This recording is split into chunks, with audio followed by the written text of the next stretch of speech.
All right, Coach, they call it Tell the Truth Monday. You call it Tell the Truth Monday.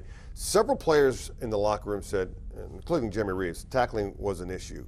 When you look back at the tape, was it as bad as you thought, or was it absolutely true? Yeah, we have high standards for tackling, for winning time moments for that. And when we don't meet those standards, you have all those emotions. You're frustrated, you're disappointed, you're mad. And the good news for us, these are correctable things. I'll give credit to Atlanta where credit's due, but it does come down to technique, tracking, taking the right step, going to finish at it. And so we are more than capable of tackling better than we did, and we certainly need to do that. Week to week, I mean, you have to flip right next to the next game. So how long does a game like that stay with Dan Quinn? It stays longer than it should. But that is also, you want to make sure you take the lessons. So I probably hold on to it longer because I can point those out again during the week. I want to go back, I want to look, I want to say, example from this, example from that. Also, I take them from the wins as well. Sure. Just because you won doesn't mean there wasn't something you didn't like or something you want to correct. So I try my best on Tell the Truth Monday after wins, after losses, to stay consistent. Did we do what we said we were going to do? What are the things that we want to improve upon? And let's collectively go do those. And that's where I always start it. But on a loss, sometimes I'll hang on to some of those concepts a little longer. Michael Penix throws for a career high. Young career, but a career high. Is that execution, or is that just them being that good? I thought they did a nice job. The explosive plays that you get along, obviously when you have a 60-yard or that type of a long play, that adds to that. But like most quarterbacks, man, you got to hit them, you got to move them, you got to get them off the spot, you got to make it hard on them. And we did not make it hard enough in this game. Again, no credit taken away from them, and scheme and concept, but that's the name of the game, man. You have to make it hard on the signal caller, especially when he's delivering the football. The things that we notice from the press box and from the field, my man who does the camera, David Agadello, 8 minutes to go in the second quarter, and Bobby Wagner is calling the entire defense up to have a chat. And it is a heated chat. For you as a head coach, does that give you, I'm going to use the word confidence, but it's confidence that over the long haul, they're going to be fine, and we will do what we're supposed to do because I have guys like that. Yeah, inside it makes me smile because I know of the leaders on the team, I know the respect not only for him, but they have for one another. And so if something's not right and people didn't speak up, I'd be really pissed. And so I want to make sure every time we get a chance to do that. And so no roller coasters, man. Let's play like we're capable of, and let's just put those together.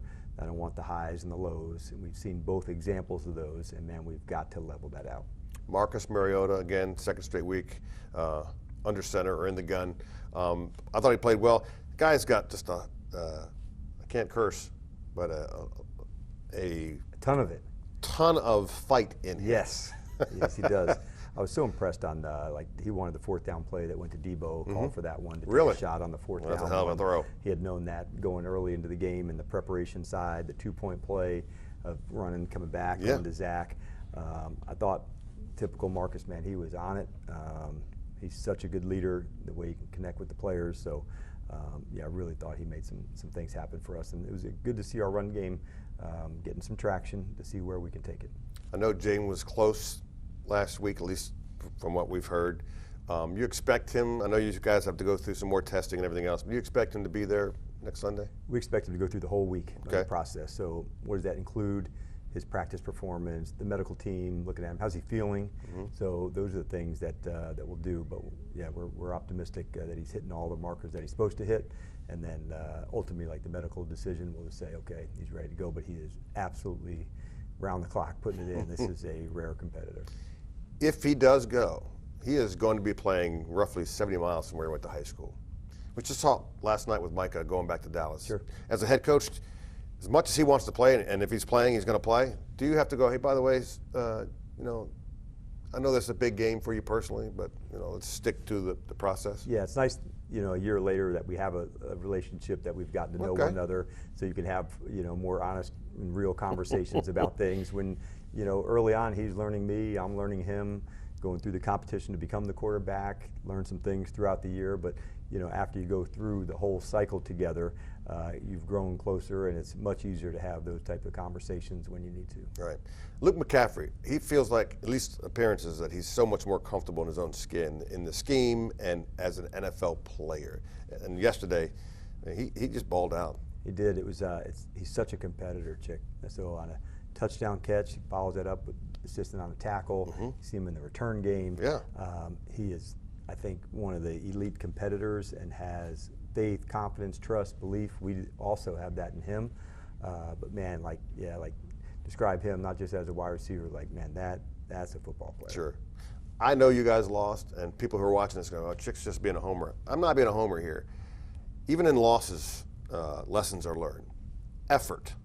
And the play that Jeremy Reeves made all the way down the field to catch one of the top backs in the league. I mean, you can run that tape every week and go, that's it right there. That's the standard.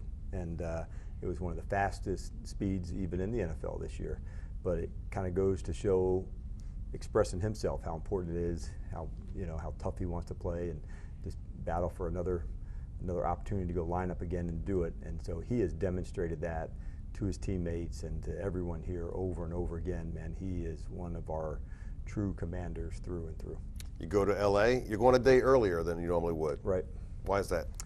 Well, two spot. One, we thought, let's get the team out and let's get acclimated early. We'll get a practice in out there to get ourselves ready to go. And I like bringing our guys together, just having some space to do that. We love being here. We love playing at home. But if we can have a chance to, do some extra time together, all of us in one spot, it adds value. Last year we did a week away. That was big. Added to it. We got another week coming up later on in the season. So this was the one we thought, a long trip. What if we took an extra day? Everybody's together, just getting our football aligned exactly like we want it. I'll see you in Hollywood. All right, sounds good.